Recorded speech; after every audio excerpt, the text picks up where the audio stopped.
He's putting me on. That's really what it boils down to.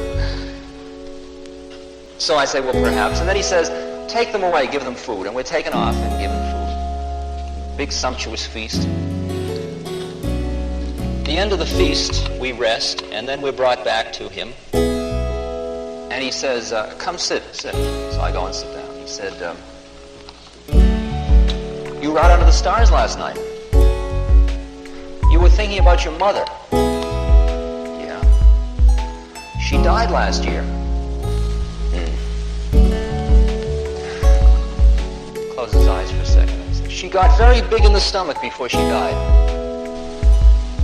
I said, yeah. He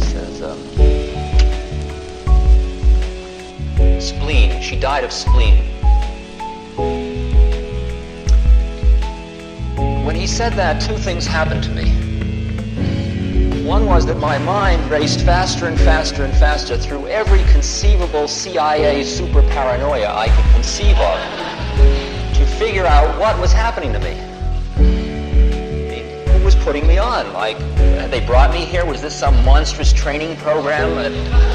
And a dossier was spread behind this little man. He pushed a button and the ground opened up, and that's very far out, because even the guy I was traveling with didn't know that stuff. And I was just a passenger in the car. Boy, they're really good at their game. And I went through, what are the probabilities, you see? Because, see, in the past, I was in this position that when things like this happen, they didn't happen to me usually, they happened to somebody else, and I said, well, that's nice. You certainly have to keep an open mind about those things.